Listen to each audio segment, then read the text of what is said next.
साथियों नमस्कार। आप सभी का हमारे चैनल पर एक बार फिर से स्वागत है। साथियों, कभी आपने सोचा है कि अगर कानून इंसाफ देने में देर कर दे, अगर पुलिस तक सच्चाई पहुंचने में वक्त लग जाए, तो क्या हर गुनाहगार जो है वो बच जाता है, या फिर कहीं ना कहीं कोई और ताकत है जो हर गलत काम का हिसाब रखती है और वही ताकत उस गुनहगार को भी उसके किए की सजा देती है। आज की कहानी एक ऐसे ही केस की है जहां 4 लोग निकले थे बदला लेने, लेकिन रास्ते में ही उनका सामना हो गया कुदरत से, कुदरत के इंसाफ से। एक तरफ 2 मासूम बच्चे जिनकी जिंदगी खतरे में थी, और वहीं दूसरी तरफ वो लोग जो उन्हें हमेशा के लिए खामोश करना चाहते थे। लेकिन फिर कुछ ऐसा हुआ कि पूरी कहानी ही पलट गई। और सच मानिएगा, इस कहानी को सुनने के बाद आप सिर्फ एक ही बात कहेंगे कि ऊपर वाला सब देख रहा है। कहते हैं इस दुनिया में इंसाफ देर से मिलता है, लेकिन मिलता जरूर है। और जब नहीं मिलता तब लोग कहते हैं कानून कमजोर है, सिस्टम धीमा है। लेकिन साथियों, कुछ कहानियां ऐसी भी होती हैं जहां इंसाफ अदालत नहीं करती है, पुलिस नहीं करती है, बल्कि खुद कुदरत उसको इंसाफ को करती है। और जब साथियों कुदरत इंसाफ करती है ना, तो कोई भी अपील नहीं होती, कोई दलील नहीं होती, बस फैसला होता है सीधा, सटीक और खामोश। आज की कहानी भी कुछ ऐसी ही है। तारीख थी 4 अप्रैल, जगह गुरुग्राम। एक आम आदमी, नाम था मनोज, पेशे से ऑटो ड्राइवर। जिंदगी बहुत बड़ी नहीं थी उसकी, लेकिन सुकून था। छोटा सा घर, एक पत्नी, 2 बच्चे, छोटे छोटे बच्चे, एक 6 साल का, दूसरा 3 साल का, और एक 15 साल की बेटी जिसे उसने गोद लिया था। सोचिए, खुद की आमदनी मुश्किल से घर चला रही हो, और फिर भी दिल इतना बड़ा कि एक बच्ची को गोद लेकर उसे अपना नाम, अपना घर, अपना प्यार दे दिया। ये कहानी यहीं से आपको सोचने पर मजबूर करती है कि अच्छा इंसान होना क्या होता है। मनोज ऐसा ही इंसान था, ना किसी से दुश्मनी, ना किसी से झगड़ा, बस अपना काम, अपना परिवार और अपनी छोटी सी दुनिया। उसकी एक आदत थी साथियों, रोज शाम को वो अपने बच्चों को लेकर घर के पास के मंदिर में जाता था। वो उसके लिए सिर्फ पूजा नहीं थी, वो उसके बच्चों के साथ बिताया हुआ वक्त था, एक सुकून था। 4 अप्रैल की शाम भी बिल्कुल ऐसा ही कुछ हुआ था। मनोज अपने दोनों छोटे बेटों का हाथ पकड़कर मंदिर में जा पहुंचा। सब कुछ बिल्कुल सामान्य था। पूजा करी, बच्चों के साथ थोड़ी देर बैठा और फिर बाहर निकलने लगा। लेकिन शायद उसे नहीं पता था कि मंदिर के बाहर कोई उसका इंतजार कर रहा है। जैसे ही वो मंदिर से बाहर निकला, अचानक एक गाड़ी आकर उसके सामने रुक जाती है। उसमें से 4 लड़के उतरते हैं, और इससे पहले कि मनोज वहां पर कुछ समझ पाता, उसे और उसके दोनों मासूम बच्चों को जबरदस्ती गाड़ी में ठूंस दिया जाता है। सब कुछ ही सेकंड में घट गया। ना कोई शोर, ना कोई मौका, और फिर गाड़ी तेज रफ्तार से वहां से गायब हो गई।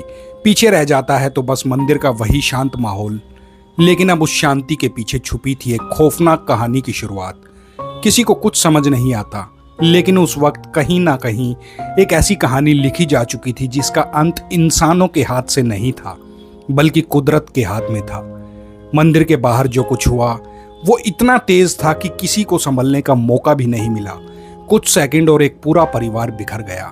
उधर घर पर मनोज की पत्नी इंतजार करती रही। आमतौर पर साथियों, आधे घंटे में मनोज जो है वो बच्चों के साथ घर वापिस आ जाता था।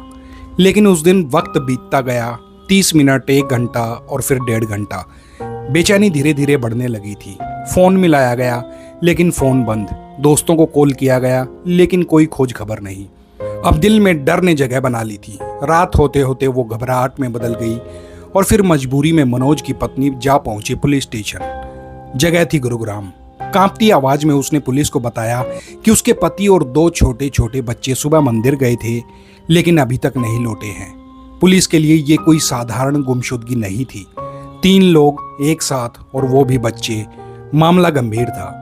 तुरंत पुलिस हरकत में आई। सबसे पहले मंदिर के आसपास की छानबीन शुरू हो गई। कुछ लोगों से पूछताछ भी करी गई, और यहीं से कहानी ने करवट ले ली। एक चश्मदीद ने बताया कि एक गाड़ी आई थी और कुछ लोग एक आदमी और 2 बच्चों को जबरदस्ती उसमें बैठा कर ले गए थे।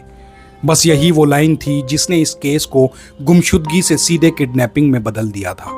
अब तस्वीर साफ थी, ये प्लान्ड किडनैपिंग थी। तुरंत मामला दर्ज हुआ 3 लोगों के अपहरण का। पुलिस अब मनोज की पत्नी से सवाल पूछ रही थी। किसी से दुश्मनी है, किसी से झगड़ा हुआ था, या कोई पुराना विवाद था? लेकिन हर सवाल का जवाब एक ही था, नहीं। मनोज ना तो किसी से लड़ता था, ना किसी से उलझता था, बस वो अपना काम करता था और अपना छोटा सा घर चलाता था।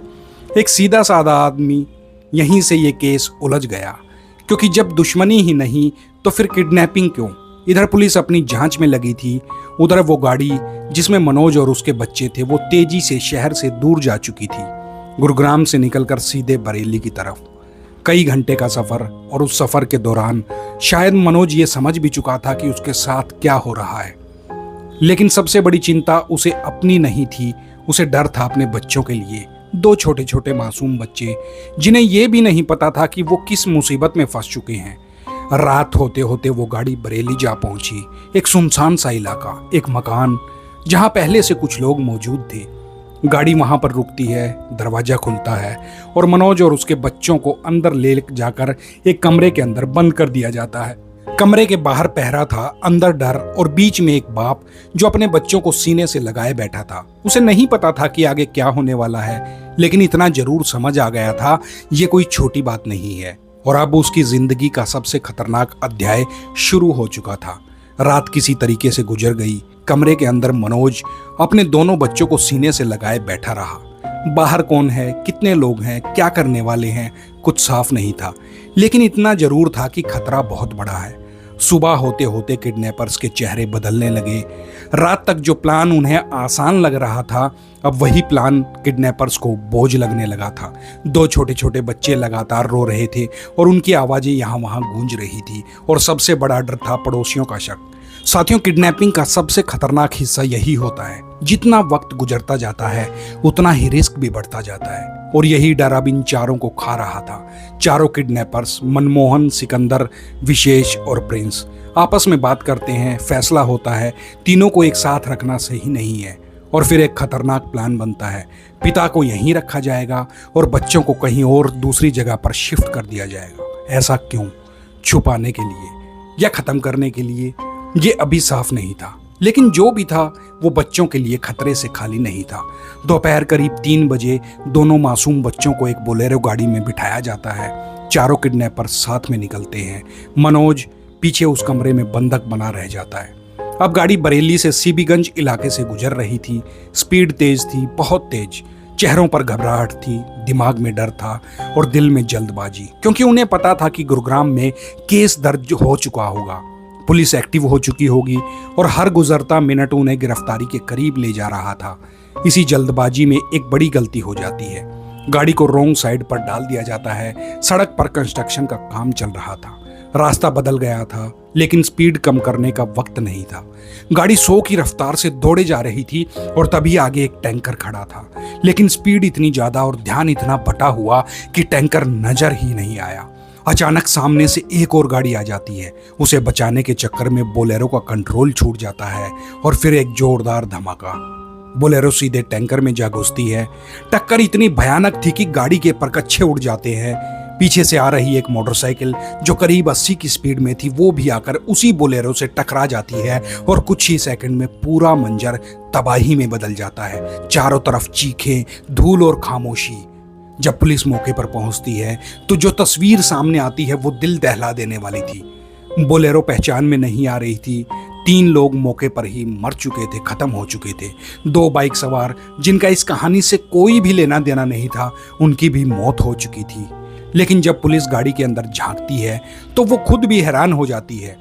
उसी मलबे में, उसी टूटे हुए ढांचे में 2 छोटे बच्चे, और वो भी जिंदा हालत में, बस हल्की फुल्की चोटें उन्हें लगी थी। डरे हुए, सहमे हुए, लेकिन जिंदा। ये वही बच्चे थे जिनके लिए ये पूरा खेल खेला गया था, जिन्हें शायद कुछ देर बाद मार दिया जाता, लेकिन कुदरत ने जैसे वक्त से पहले ही फैसला अपना सुना दिया था। 3 किडनैपर्स जो इस साजिश के हिस्सेदार थे वो वहीं पर खत्म हो गए। एक बचा, लेकिन वो भी गंभीर हालत में था, और 2 मासूम जिन्हें मरना था वो फिलहाल जो है वो जिंदा बच गए थे। अब सवाल ये नहीं था कि एक्सीडेंट कैसे हुआ, सवाल ये था क्या ये सिर्फ एक्सीडेंट था या कुछ और था। हादसे के बाद कहानी खत्म नहीं हुई। असल में यहीं से कहानी की शुरुआत होती है। मौके पर पुलिस पहुंच जाती है। मलबे में दबी बोलेरो से एक एक करके लोगों को बाहर निकाला जा रहा था।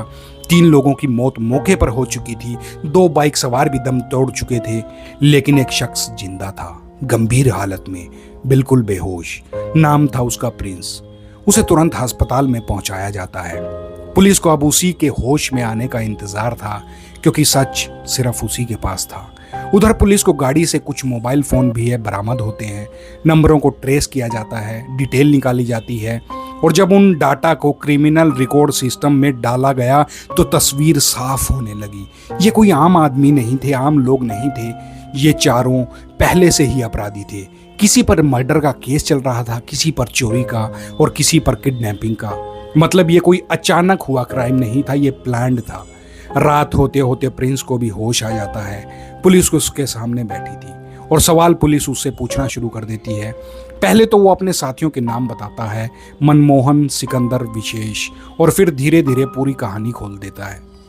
हमने 4 अप्रैल को गुरुग्राम से एक ऑटो ड्राइवर और उसके 2 बच्चों को किडनैप किया था। जैसे ही ये बात सामने आती है, पुलिस तुरंत गुरुग्राम संपर्क करती है। वहां पहले से दर्ज किडनैपिंग केस से डिटेल मैच हो जाती हैं। अब एक सवाल बचता है, बच्चों के बाप मनोज आखिरकार कहाँ है? प्रिंस जवाब देता है कि उसे हमने बरेली के एक घर में बंद करके रखा है। लोकेशन मिलती है और बिना वक्त गंवाए पुलिस टीम निकल पड़ती है उसी दिशा की तरफ। रात में ही छापा मारा जाता है। ऑपरेशन बेहद सावधानी से किया जाता है, क्योंकि अंदर एक बंधक था, और फिर दरवाजा टूटता है और अंदर से मिलता है मनोज, जिंदा, डरा हुआ लेकिन सुरक्षित। अब पूरी कहानी उसके मुंह से निकलती है और यहीं से सामने आता है इस क्राइम का असली कारण। मनमोहन, जो इस पूरी साजिश का मास्टरमाइंड था, उसकी नज़र मनोज की 15 साल की गोद ली हुई बेटी पर था। कई बार उसने उसे प्रपोज करने की कोशिश करी थी। कई बार लड़की ने इसकी शिकायत मनोज से भी करी थी, तो मनोज ने मनमोहन को समझाया, डांटा, चेतावनी दी कि मेरी बेटी से तुम दूर रहो। बस यही बात जो है मनमोहन को चुभ गई थी। उसने इसे अपनी बेइज्जती समझा और बदला लेने का प्लान बना डाला। दोस्तों का साथ लिया और मनोज को सबक सिखाने के लिए उसने बच्चों तक को निशाना बना लिया था। किडनैप किया, बरेली लाया और फिर बच्चों को अलग ले जाकर शायद कुछ बड़ा करने वाले थे, लेकिन वो वहां तक पहुंच ही नहीं पाए। रास्ते में ही कुदरत ने उन्हें रोक लिया। 3 किडनैपर्स मौके पर मारे गए, 4था कानून के हाथ में। मनोज बच गया और 2 मासूम बच्चे, जिन्हें शायद जिंदा नहीं छोड़ा जाता, वो आज अपने परिवार के साथ हैं। अब आप साथियों खुद सोचिए, अगर ये लोग जिंदा पकड़े जाते तो केस चलता, सालों चलता, सबूत, गवाह, तारीख पर तारीख, और शायद कभी सजा मिलती या नहीं भी मिलती। लेकिन यहाँ फैसला उसी दिन हो गया, ना कोर्ट ना जज, सीधे कुदरत का इंसाफ। तो साथियों, ये थी आज की कहानी, एक ऐसी कहानी जहां इंसानों ने साजिश रची, लेकिन फैसला इंसानों ने नहीं बल्कि कुदरत ने किया। सोचिए, अगर वो एक्सीडेंट ना होता तो शायद आज ये कहानी कुछ और होती। 2 मासूम बच्चे शायद जिंदा नहीं होते, एक बाप हमेशा के लिए टूट चुका होता। लेकिन यहाँ जिसने गलत सोचा वो रास्ते में ही खत्म हो गया, और जिसके साथ गलत होने वाला था उन्हें जैसे ऊपर वाले ने अपने हाथों से बचा लिया। कई बार हम कहते हैं कानून धीमा है, इंसाफ देरी से मिलता है, लेकिन ये कहानी हमें याद दिलाती है कि हर चीज़ अदालत में तय नहीं होती। कुछ फैसले ऊपर भी होते हैं, और जब वहाँ फैसला होता है तो ना तो कोई बच पाता है और ना ही कोई छूट पाता है। साथियों, अब आप बताइए, क्या ये सिर्फ एक हादसा था या सच में कुदरत का इंसाफ था?